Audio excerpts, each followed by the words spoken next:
looking for a really awesome and amazing graphic designer? How about an illustrator or a photographer? This is Rainey Roberts, and I wanted to tell you how you can get my designer, illustrator husband, Scotty Roberts, to work for you on your project. Do you have an awesome self-published book but no cover, or even worse, a cover that really sucks? Do you need a kick-ass logo for your company or some f***ing awesome graphic designs for your ads or website? Then get in touch with my husband for the best f***ing awesome kick-ass design and illustration. He knows his stuff, and he's been at this for more years than I've been alive. Go to scottallenroberts.com. That's Scott with 2 T's, ALANROBERTS.com to take a look at his online portfolio of work, or call 651-468-8115. Now go out and kick some ass with some kick-ass graphic design. Hire my dad, so he can take me to Disneyland.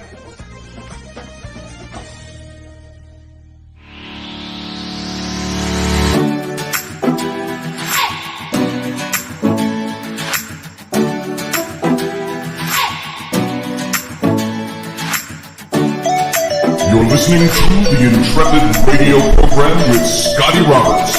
Intelligent Talk.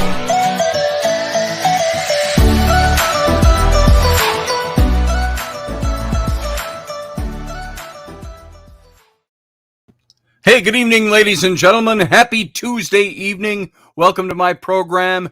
This is the Intrepid radio program, of course, and I'm your host, Scotty Roberts. And you're watching us via OdysseyRadio.com. That's ODYSY.com. No, ODYSY1.com. Wow, there it goes, folks. My brain's going. First sign, I forget something I say every day. And, of course, if you're here at the YouTube channel, it's youtube.com/Mr. Scotty Roberts. Go hit the join button down below, and you can become a part of this channel as a member and join up, see what the benefits are. See if you want to do it. Show is always free. All the joining the channel does for you is show your support of what we're doing here. And I appreciate all of those of you who are already members of this channel. And folks, if you're in the chat room, you'll see they got that little circle by their name. It looks like it's got an S in it. How appropriate, a sideways S. That is the symbol for being a member of this channel. And that's what you get. That's one of the things you get anyway. And so thanks, everybody, for being here. Steve Clark, I see you're over there in the chat room. That's good to see. I saw your last message just a few minutes ago that you are home. That's good. Steve had a little infection that hit him, and he was in the hospital for a day or two, and now he's here. And so it's good to see you're doing okay, brother. Glad to have you in the chat room tonight. So quickly recovered that you can come in and join the chat. So welcome. And Master Finn, it's good to see you here as always. Glad to have you in the chat room. Barbie D, good to see you. And Uncle Dave Potter is here. Good to see you, Dave. Love having you here. Mechanics is here. Good to see you, brother. Glad that you're here. I'm doing fine. I'm fine. I'm tired. I'm always tired, though. I was telling my 12-year-old son today, I said, it's weird. I said, you just get tired. You're tired all the time. That came off of a conversation I had been having. I mentioned it last night. I didn't get into it at all. I reconnected with somebody I haven't talked to face-to-face in nearly 40 years. And that is a man, Wayne Meary, who was one of our youth leaders when I was in high school. And he went into ministry. He was a pastor for a while. He's a little bit older than I am. And I see him on my Facebook about a year ago or so. I think I started connecting with him. And we've exchanged a couple of niceties along the way. And he does, if you follow my Facebook at all, every now and then I share the pastor's pen. And it's a little write-up that he does. Every few days you'll see something from him. And it's very good stuff that he puts up. And I appreciate him. And I wanted to connect with him, just chat with him, see how things were going. And so we had a nice talk just before the show last night. And we were talking about old age pains and the things that don't feel good anymore, and how tired you feel all the time and stuff like that. So I suppose there's a way around that. If we were in the most pristine physical shape that was absolutely possible, with 6% lean body fat and exercising every day and eating nuts, seeds, and what is it? Leans, greens, nuts, and seeds, and taking care of our bodies and getting the appropriate amount of this and that and everything else. I suppose by the time we're 60 or 70, we might still be doing okay. That's the fountain of youth, is your health, keeping good health. So neither of us, I think, are in pristine physical shape. But, we're doing okay, it's there. It's, I got a little bit of this, a little bit of that, and but we get by. So that's where that all came from. I'm talking about age with my son, because it was fresh in my mind. There are some days I wake up tired. I'm like, why am I tired? I should be effervescent. I should be full of energy. I should be ready to spring like a coiled jungle cat. But it doesn't always happen. So there you go. And now, sometimes by the end of the day, I'm like, oy. And then after I do the show and my day's all done, everybody else is in bed, I get an energy streak and I start doing things. Now, mostly today, I've been packing. This office is, I got about 80 boxes of books. And they're not overpacked, there's an average of 10 to 20 books per box, depending on the depth of the box, because you don't want to make them so heavy that nobody's going to want to carry them. And so we make them pretty light, so they're carryable, and especially me carrying them. I'd rather take a two-wheeler that can handle 6 boxes than be able to take 2 boxes and wear down all my muscles. So there you go. And by the way, anybody who's around, you can come and help us move too. And if you have a truck, even better. That's coming up in the next couple of weeks. I hear sometime after the 27th of this month, which today's the 24th, we can actually, probably by the 28th or the 29th, we can start moving things over. And we're not officially moving till the following weekend, the weekend of the 4th, 5th, and 6th. And since we have to pay for this place for another month anyway, we're wrangling on that. I won't even get into the wrangling on that. If I got to pay for the whole month, we'll take the whole month to move. And we'll do it bit by bit. But, of course, we're going to Disney with my daughters the 3rd week in September. So, and those of you who don't know, my twin daughters who own Finfolk Productions, finfolk.com, Mermaid Tales, they surprised it on all of us a few months ago. They're taking us all to Disney World. So that'll be a fun family trip coming up in about a month from now. I think it's the 24th of next month. Oh, I have this in my hand. I found this on my desk a couple of weeks ago. It's been sitting here. But there is Flynn, top Secret Service special agent. And his height is classified. His eye color is classified. He is a something with the White House. Can't read the red type. What's that say? Something with the White House. Wisconsin Dells. Oh, he got this at the Wisconsin Dells when he went out there with his buddy a couple of weeks ago. So that's sitting on my desk. Nice hard plastic card. That's kind of nice. And there, maybe I can use it as a vaccination card. All right. So, tons of stuff to talk about. Tons of things to keep continuing on with the series that we're on with Harry Potter as a Christ type. Lots to talk about there where we left off last night. I have to make mention, and I have mentioned him before, the friend of mine that was falsely accused of rape a couple of years ago. And he has gone through, and I say falsely accused, not because I was there. People, oh, are you there? Are you sure you didn't do it? Well, you know what? There are people that would and would not rape. This is not somebody who would have committed a rape.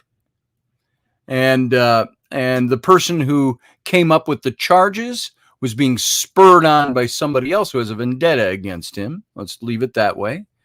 And it was all came up during the same time as the Kavanaugh hearings and the Me Too movement and all. That's when this all started. And so, of course, he was guilty only because the woman said so. And it was a bunch of bull as in bull, shit as in shit. Her story, her very first story, made it absolutely impossible for him to have even been in the same location as her. And so then she changed her story. And she changed her story. And then when it finally came down to the trial date, she didn't show up. She wrote a letter to the court saying she's afraid of COVID and afraid to travel because she moved out of state because she's afraid of my friend. She's living in fear for her life and her young son. And so she had to was forced to move out of state. Now, if you knew the person I'm talking about, and Dave Potter does, you would know that this is not a man who is pure as the driven snow like any of us. But he is not a man who would ever force a woman against her will to do anything. So he was accused, and because he was in a high position, everybody, all the let's call them the people way down the ladder, started grouping up against him because it was the cause du jour that fell under the, if the woman says it, it must be true. Hashtag me too, hashtag me too. And so now the festival has started this year, and there was somebody put up an article on their page, not even an article. My friend's wife owns one of the businesses out there and has all through this. And so now they're wanting to stage a boycott of her booth, which sells coffee and stuff like that. And they're just damning her now. And I saw some of these posts. It's the most ridiculous thing I ever saw. And of course, I'm already marked by some of these people as somebody that they don't want to hear my opinions anyway. And so I started typing something in there, and I typed out a little opinion just to hold accountability and asked them about the official stance, or if somebody who holds a differing opinion is going to be censored or somehow kept from posting a post that doesn't toe the line. And the last I looked, it was still pending and spinning, and so it won't get picked up. But I will tell you this. This friend of mine, he is not guilty of anything. If he's guilty of anything, he's guilty of the things we were all guilty of at one time or another over the last 30 years out there, which is maybe sometimes being womanizing, maybe sometimes doing this, maybe sometimes doing that. I'm not even saying he's guilty of that. I'm saying that some of the people that are saying things negative about him are people that if their lives were held to scrutiny, they wouldn't stand either. And I'm somebody that says, hey, come at me. You got something you think you want to say to me? You say it to me. Now, how do you take something like this? And I've talked to my friend about this, and he's asked me about these things. We talk about these things, and it's not a going concern every time we talk. We talk about a lot of things, a lot of philosophical things, political things, and so on. But the conversation has come up. How do you live a life like we were talking about last night in our topic, a life that reflects love? And I'm not talking about a life that reflects love. Ring a little bell for the angels. I'm not talking about gooey, sappy, stupid, new agey, bullshitty love. I'm talking about when you have a genuine love for people. You have a genuine love, a genuine regard for figuring out the best ways that you yourself can express loving your neighbor, loving the people around you, being somebody that expresses love. How do you express anger when you love somebody? Well, there's that old biblical verse. It says, speak the truth in love. And so you can love and still speak the truth. You can love and still be harsh. You can love and use tough love. All of those are things that exist out there. And so in this way of viewing this situation with my friend, he is a writer, published writer. He is very articulate, very intelligent. He is also somebody that he's working on his own book of all these events. And it's not just going to be like a tell-all, I'm going to get you back, nah, nah, nah. It's not a book like that. It's a book of the facts from his point of view. and everything that he experienced and everything he went on, the cancellation of his life, the loss of contracts, the loss of position, the loss of everything he held dear, only because he was accused. Never anything proven. Never, not that it, many guilty people go, prove it. You can't prove it. That's not the position he's taking. But there was nothing that was proven. No evidence shown. No court case. No. Somebody said in this post today, said something about, I know this is true. I've read the court transcripts, and I wanted to ask, but I couldn't post anything. When I asked, what court transcripts are that? Because the last I saw, it never went to trial. So what transcripts are you talking about? You're talking about the charges she made? Anybody can charge anybody of anything. And if it's presented, that's the big question then. That's probably what this person was referring to. I saw the charges. Charges don't mean jack shit, especially in a system of jurisprudence where we are innocent until proven guilty. And in this case, I happen to know the man, and I happen to know the man wouldn't have done what he was accused of doing. And that's all the further I need to know. So, and the court needed to know more than that, but he never got his day in court because she canceled. She was too afraid to come up because of COVID. I hope you're shaking your heads with me in disbelief. What a moron. There you go. What did David say? Let he who is without sin cast the first stone. Well, there it is. The saying of Jesus, who also said, love the Lord your God with all your heart, mind, soul, strength, and love your neighbor as yourself. So the people behind the woman who made these accusations there is a handful of people that had personal vendettas. One of them is married to one of the people who made it her personal vendetta to try to take him down. For no other reason, I will put it this way. They had a falling out, but it wasn't over anything like this. And she wanted her pound of flesh. And her husband was her husband who was accusing as well, or supporting the accuser. And my friend who was accused and me, we used to hang out all the time. 20 years ago, 25 years ago. And we were all good friends out there. And I confronted him a couple of years ago. And I said, you know what you're doing? I said, I got to tell you, brother, it's pure evil. And his response to me was, evil? Come on, Scotty. You know better than that. I go, no, you know better than that. I said, you know as well as I do. I said that anybody could throw the same charges out at you. I said, you did not live a pristine lifestyle out there. As a matter of fact, it was a hidden secret that he was quite the womanizer himself, being married and had a kid at home.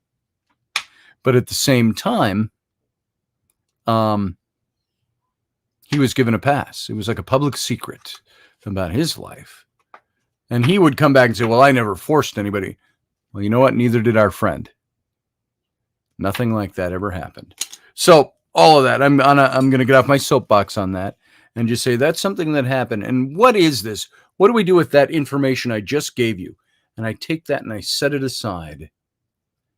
And I say, this is information that we should all be very careful about the politics in our country, the political correctness in our country, the Me Too movements, the cancel culture, and all of this, because this is exactly what happened to my friend. And so, you know what? It's disgusting. And we all need to speak up and be more vigilant. And I remember in the movie Casablanca, Rick Blaine, played by Humphrey Bogart, he said, I stick my neck out for no one. I'm the other way around. I will stick my neck out for my friends. My friend says to me, are you ready for the slings and arrows? I go, hey, I wear my big boy pants.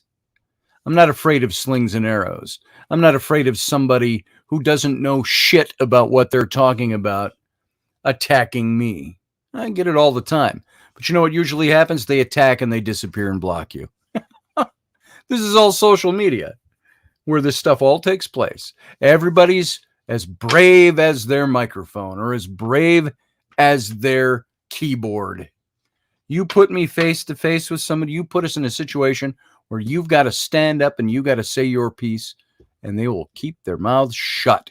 It's like my mom used to say, they're so full of shit, their eyes are brown. Or the other one was, he's talking so much shit. Oh, wait, how would he say it? He couldn't talk shit if his mouth was full of it.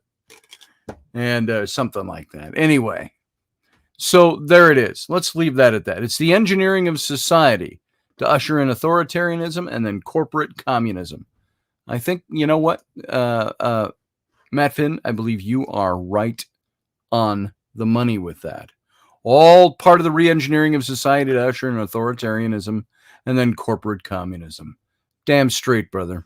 Damn straight. And this happened to a good friend of mine. So, and the only reason I bring it up today is because it raised its ugly head again today. And now they're attacking his wife. So, because she stuck with him and stood by his side. And she's no pushover either. I know her very well, too. I love them both. And you know what? So there you go. Get off that soapbox. Let's, where we left off last night, we were talking about Harry Potter as a Christ figure. And I want to get into that some more. Remember, this whole series, when we're actually hitting it and sticking to it, this is all based on a book that was called Jesus, Potter, Harry, Christ, subtitled The Fascinating Parallels Between Two of the World's Most Popular Literary Characters. And it's written by Derek Murphy of Holy Blasphemy Press, as you can go figure, out of Portland, Oregon. And it's a book that I think is important because it shows how things we talked about in the last series, the Christo-paganism, where you're trying to bridge the gaps and see, are there gaps that are bridgeable between two sets of religions that have been diametrically opposed to each other? And we talked about one of the problems with religion is that religion will establish itself, its own religion as being the absolute authority on the topic. And so nobody else can be correct. Even within Christianity, within Protestantism and Catholicism, first the Protestants are against the Catholics. Then the Protestants are broken down into 40 different kinds of groups, if that little, and they all oppose each other for something. We can't be a Pentecostal because, well, the Pentecostals, glory, praise to Jesus. They can't fellowship with those because they're that. And the Baptists can't see anybody. It's like the old joke. They think they're the only ones here, said the angel to a guy walking down the streets of heaven. Shh, those are the Baptists. They think they're the only ones here. And so we kind of left off last night. We were talking about all these different things that were similarities, these similarities between Harry Potter and Jesus. And we talked about the miraculous birth. Both Jesus and Harry have this miraculous birth story, which includes the survival of an attempt on their lives by an evil power. He who shall not be named, Voldemort, in the case of Harry Potter, and Jesus, who it was supposed to be Herod the Great, sought to take his lives and killed the young babies. Now, there's no historical record of that. We don't know if that really happened, but it's part of the story. That's why this author is talking about Jesus and Harry Potter being similar literary characters. So we don't really know what's historically true and what is not. And then we've got the childhood miracles of Jesus. Now, none of those appear in the pages of the Bible. They are in other gospels that are outside the Bible, apocryphal books. But how Jesus committed miracles, and Harry grew up realizing he had certain magical powers. And then the magical powers, the similarity there, the things that Harry could do, the things that Jesus could do, all harnessing natural magics, natural energies. They both had battles with evil. And Jesus called out demons. And Harry did the same in the dark forces. There's the power of faith and love, which is the one we ended on last night. That's essential. I'm going to recap this because it's so powerful, that there's a central theme in Christianity of faith. God has a plan, and people should listen to and heed God's call and believe in him, even when things don't seem clear. And there was this similar theme that was found in Harry Potter between Harry and Dumbledore. And throughout all 7 novels, it becomes clear that Dumbledore has more information than he's letting on. And he has a definite plan in store for Harry, even though he won't tell him what it is. Although in the beginning, Harry has enough faith and loyalty in Dumbledore to summon Fawkes, the Firebird, the Phoenix, and enough faith and loyalty to call up Gryffindor's sword as things get more difficult. He has to continuously struggle to keep his faith in Dumbledore. And after the death of Dobby in Book 7, Harry's faith is finally given unconditionally. And remember, it said, this is from the book, The Deathly Hallows. He had made his choice while he dug Dobby's grave. He had decided to continue along the winding, dangerous path indicated for him by Albus Dumbledore, to accept that he had not been told everything and that he wanted to know, but simply to trust.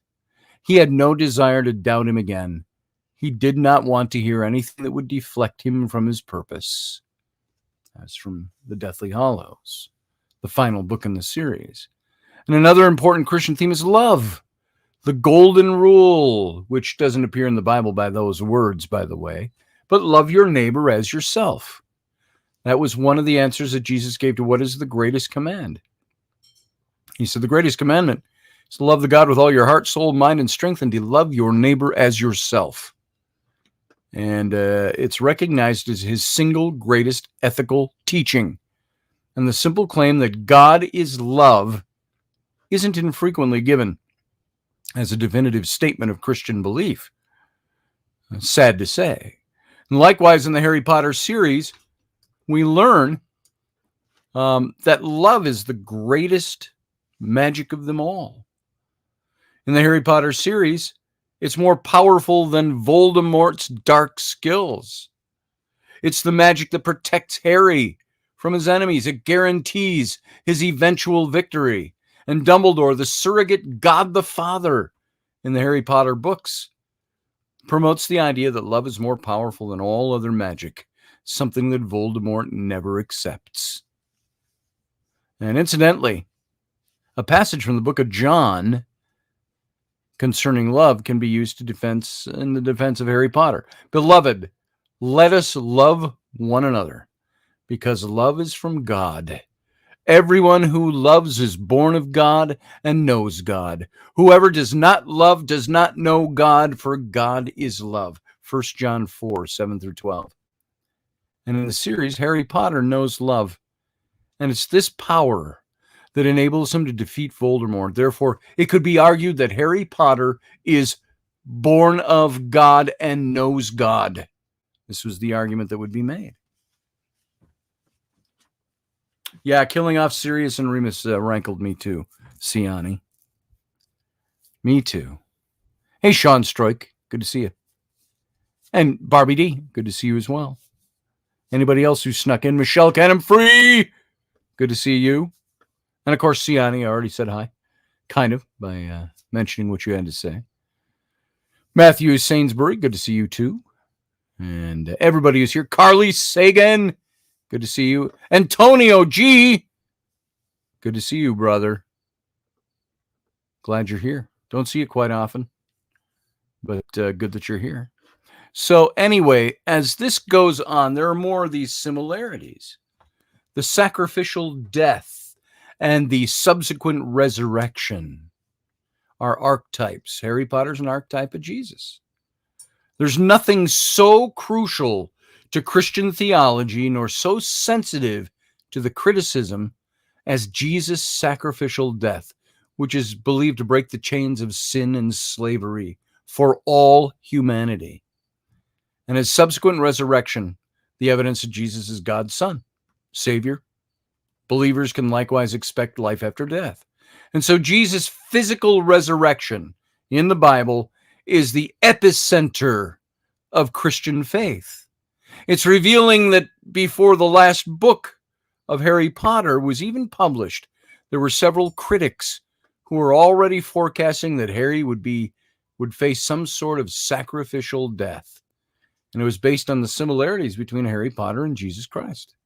And many bloggers suggested at the time that the seventh novel would have Harry die to defeat his enemies. Here's a quote, "But perhaps Harry will perform the ultimate sacrifice by defeating Voldemort and dying himself, so everyone else will have a chance to live on. We really don't know until the releases of Half-Blood Prince and Book 7. But it's still fun to make predictions based on the possible foreshadowing and biblical symbolism. His death will be a noble one. It's prophesied in the blogs, a death both sacrificial and necessary to save the world from the satanic Lord Voldemort." I don't know that he was satanic, because that never came up in the books, but you know what this blogger is saying and what they mean. "And I agree with this line," the blogger says. "I also expect Harry's death to show that his character's path is modeled on the gospel accounts of Jesus. And more significantly, that the link between him and the wizardly school headmaster Albus Dumbledore is patterned on the most essential relationship in the Christian Bible, that between Jesus the Son and God the Father." So, you can obviously tell it was written from a very Christian perspective. The same Christians who were condemning the book as satanic and the gateway to the occult a few years earlier. So as it turns out, the way in which Harry faces his death in Book 7 is more similar to the Passion of Christ than anyone could have guessed.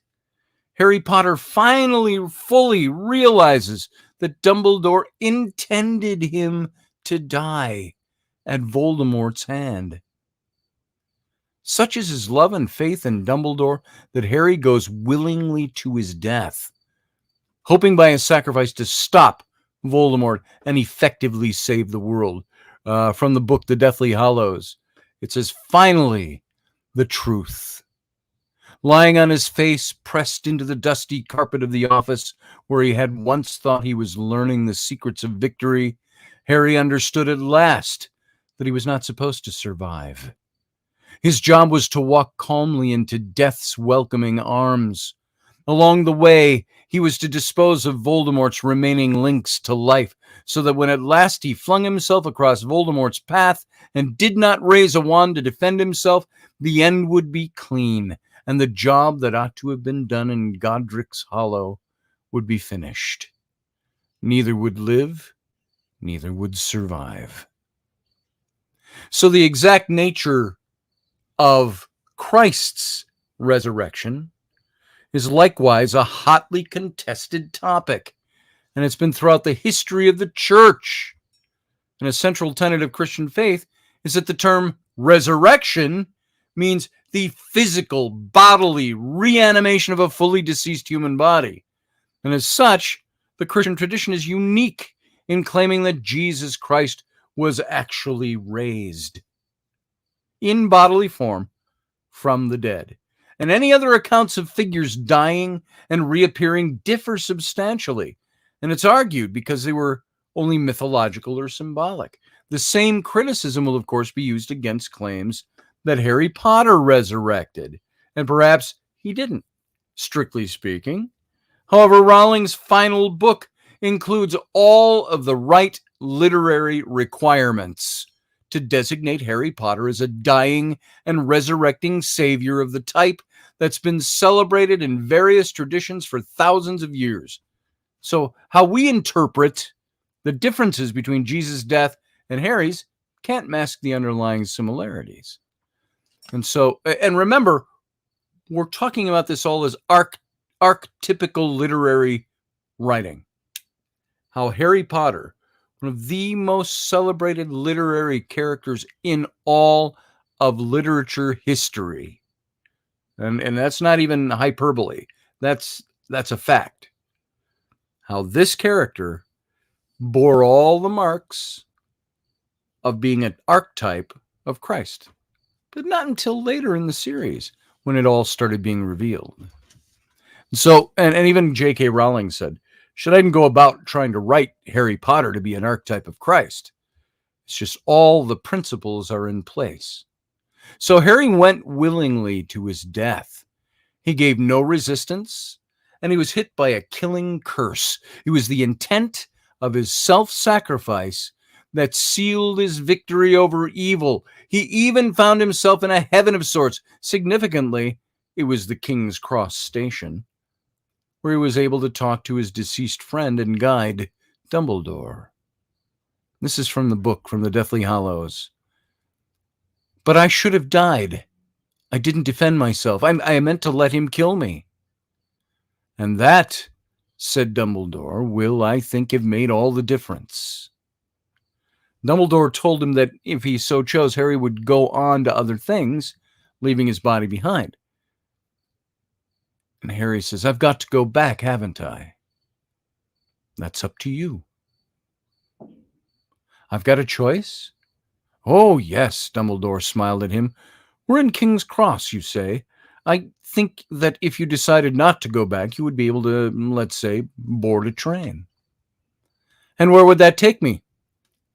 On, said Dumbledore simply.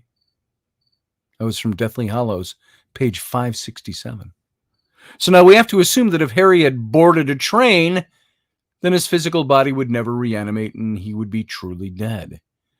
He chose instead to go back and try to defeat Voldemort once and for all. Harry was subjected to humiliation by his enemies, as Voldemort, believing Harry to be dead, celebrated his triumph by performing the cruciation. See, I don't even know what this word. I don't remember it from the book how to say it, and I should remember it from the movies. Cruciatus, Cruciatus curse on Harry's body. And so he is believed dead by all of his followers and his friends who wept for him. His body was carried in a procession by Hagrid and displayed as a symbol of Voldemort's triumph. And briefly, it seemed that evil had won the battle. But then Harry rose up, fought the final battle, and defeated Voldemort forever. The more important thing to see here than the scientific nuances of the word resurrection are the literary themes found here. The hero appeared dead and was mourned. His followers then later surprised that he is not actually dead and celebrate his return. Such a literary motif would apply equally to both Harry and Jesus. For those familiar with mythology and able to look in the Gospels for universal symbols, themes, and motifs, rather than strictly literal accounts of history, the connections between Harry Potter and Jesus Christ can go even deeper, much, much deeper. So the death and the resurrection are a similarity. How about the half-breeds? One common motif in mythology is that of the half-divine hero.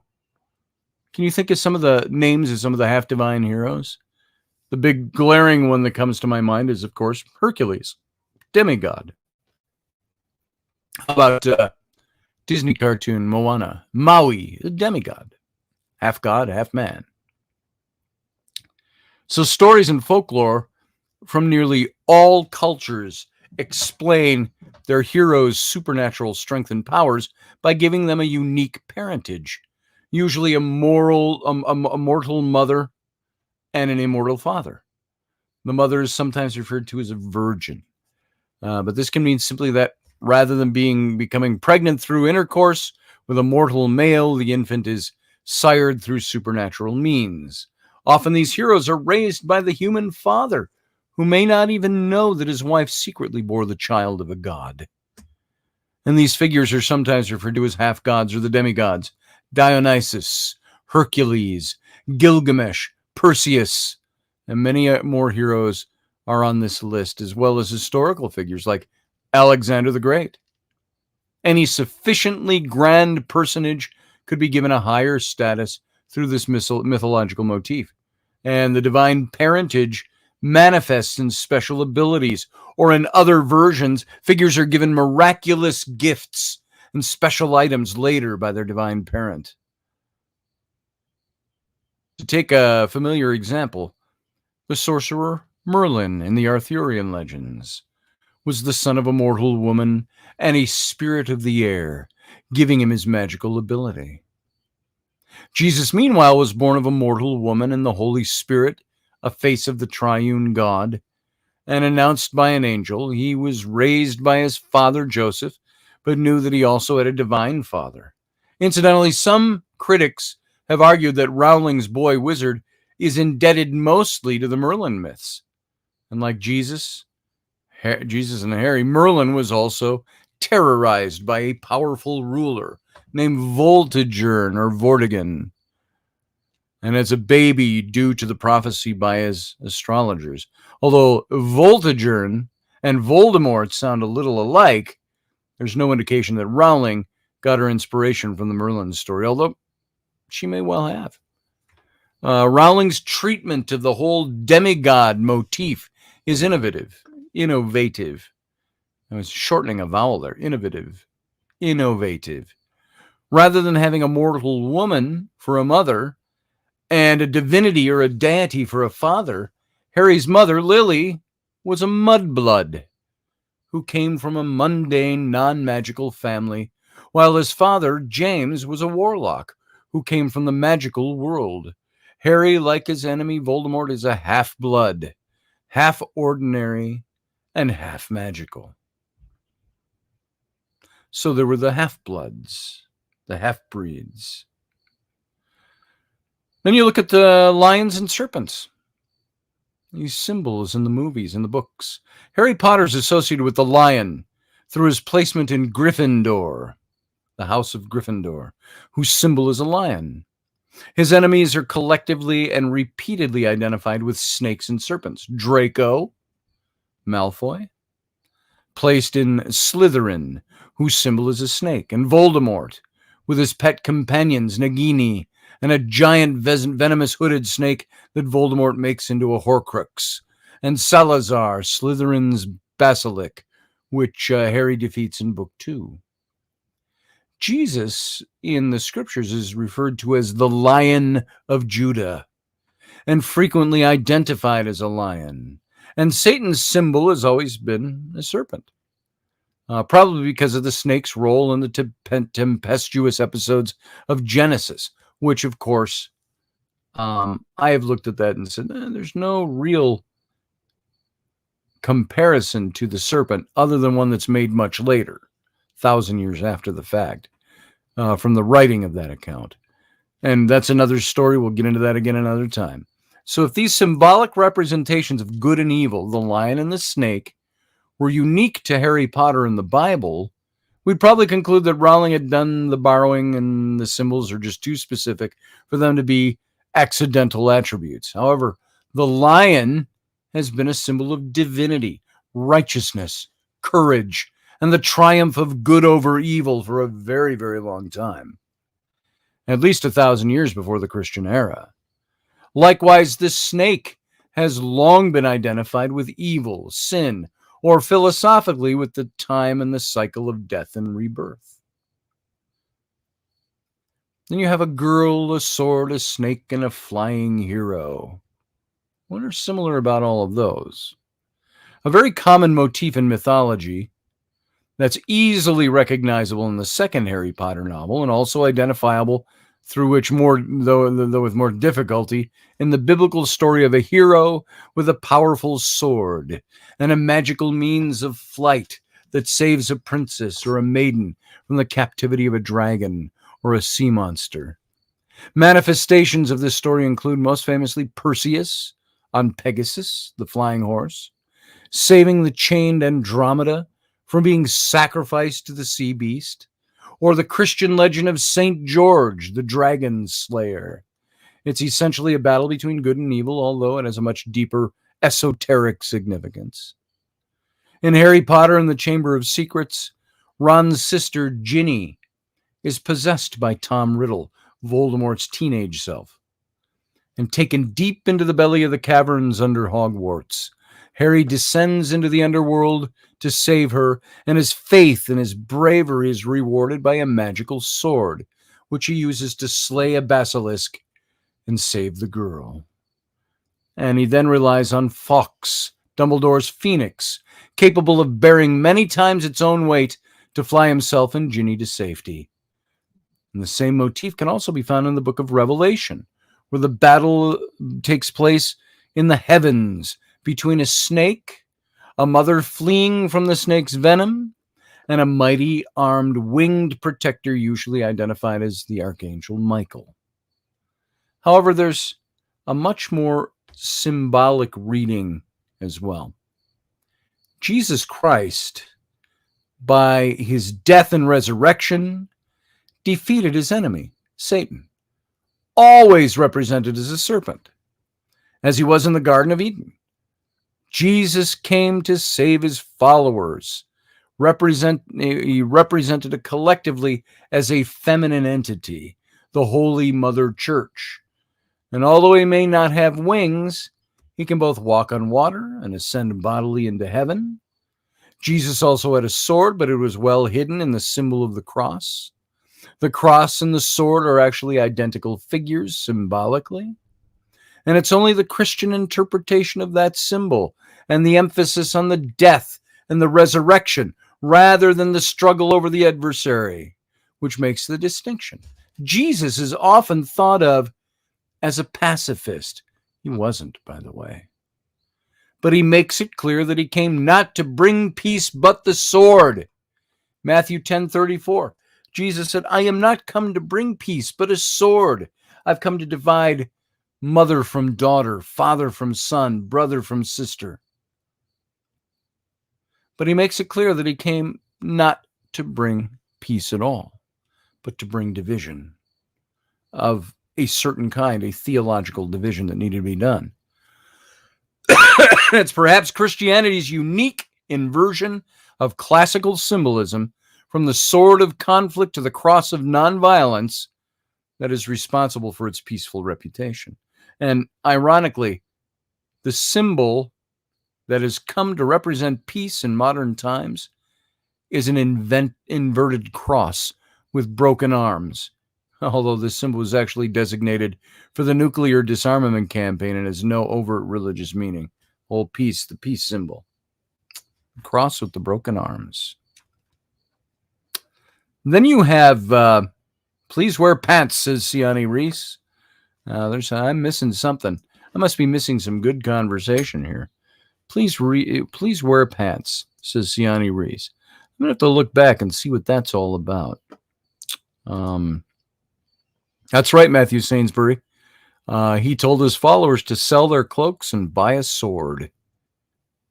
That's right, when he was sending them all out. The Great Commission, before he ascended into heaven.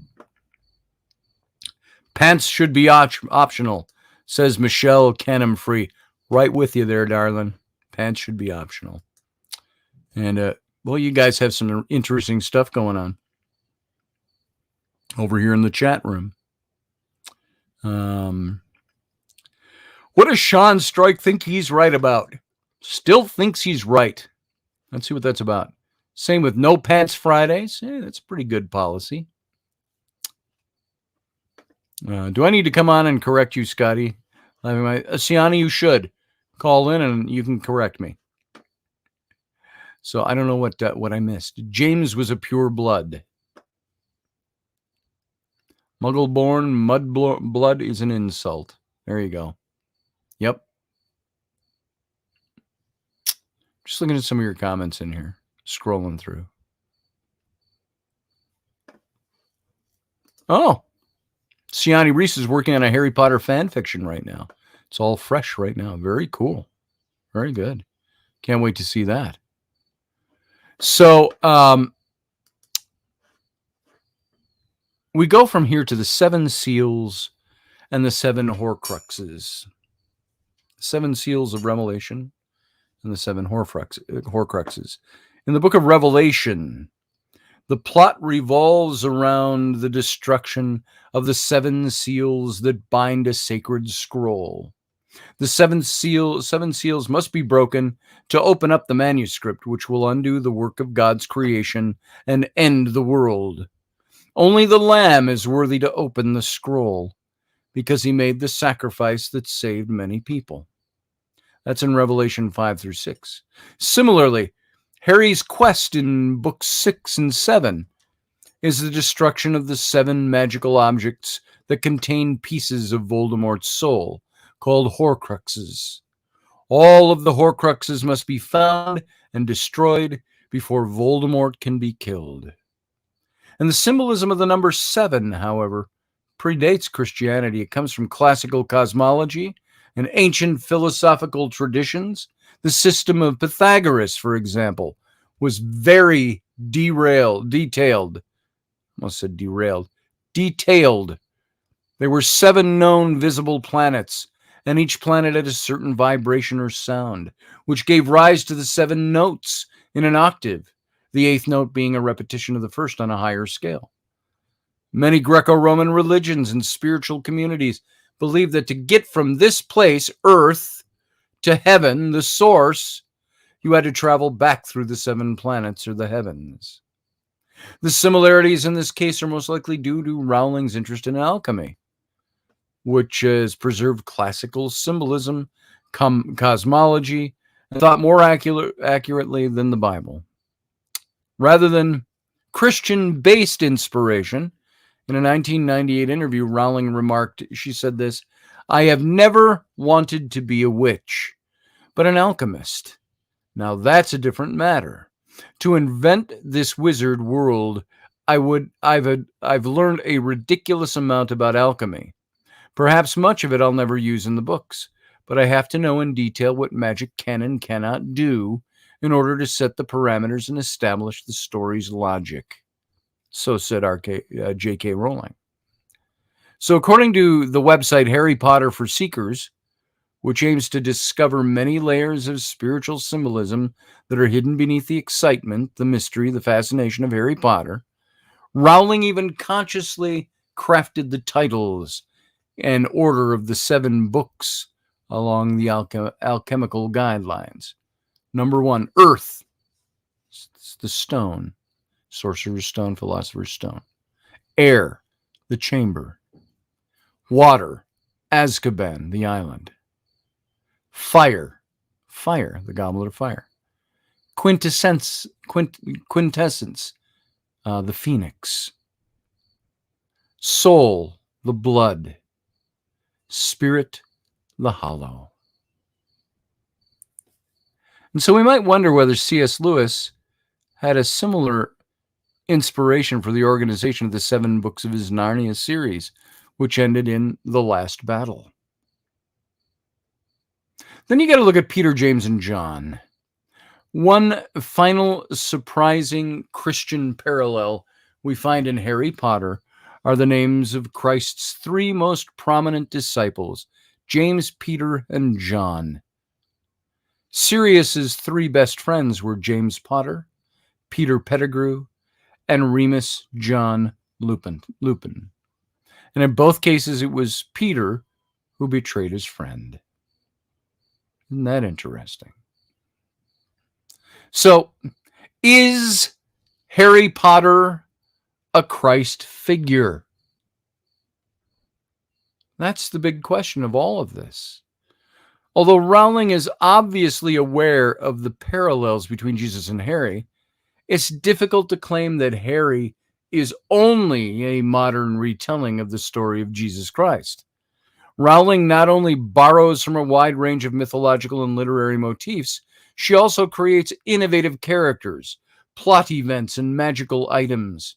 Hence, the claim that Harry Potter is a Christ figure, although it can be made, is even a little problematic.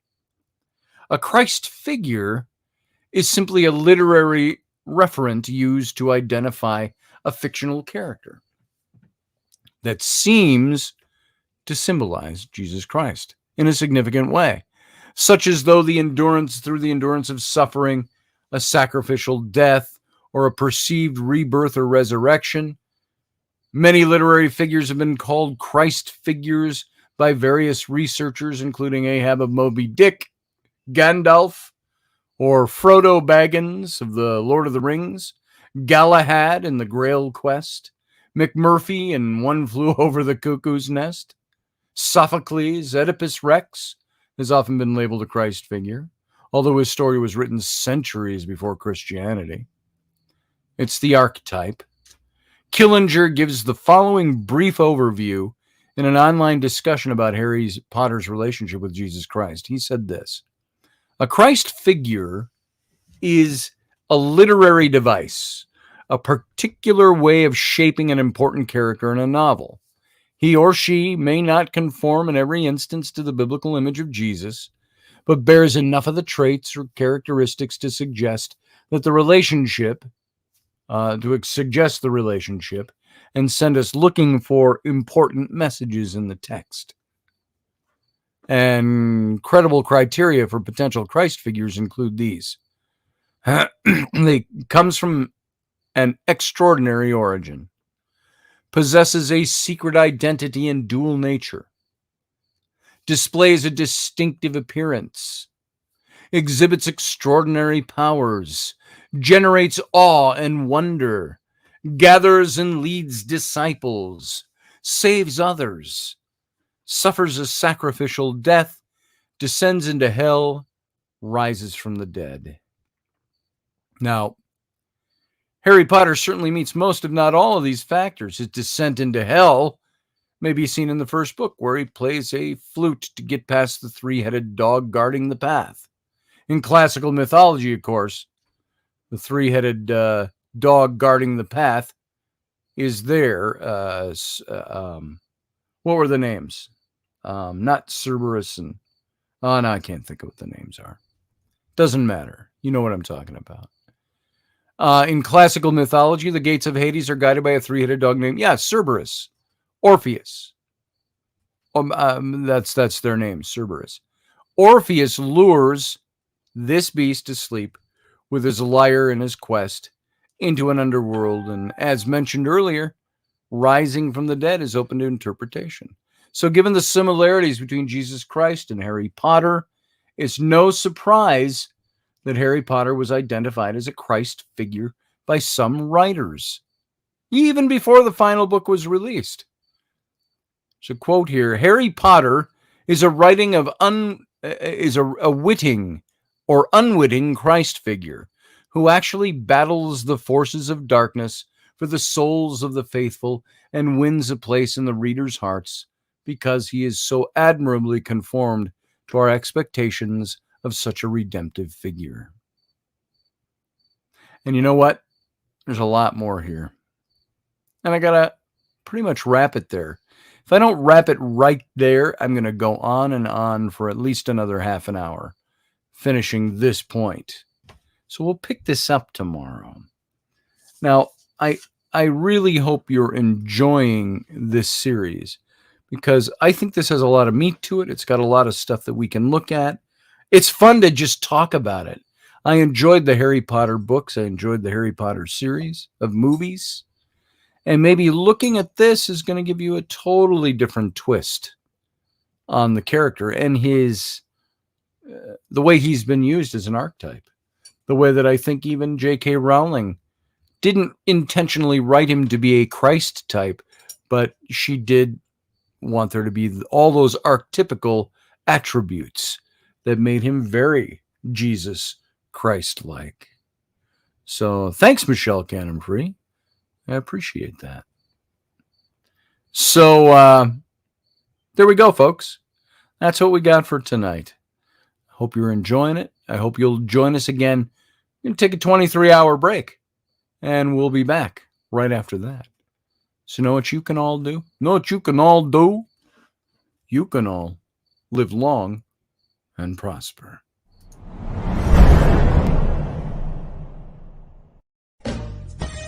Are you looking for a really awesome and amazing graphic designer? How about an illustrator or a photographer? This is Rainey Roberts, and I wanted to tell you how you can get my designer, illustrator husband, Scotty Roberts, to work for you on your project.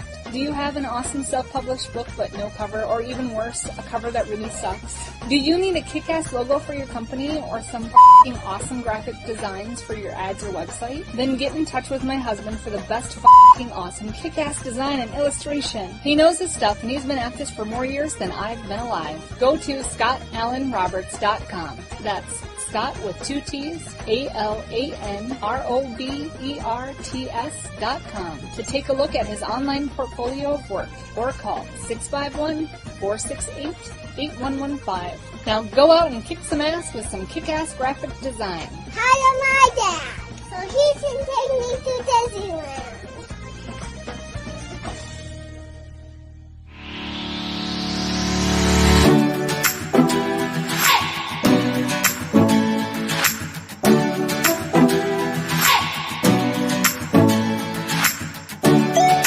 You're listening to the Intrepid radio program with Scotty Roberts. Intelligent Talk.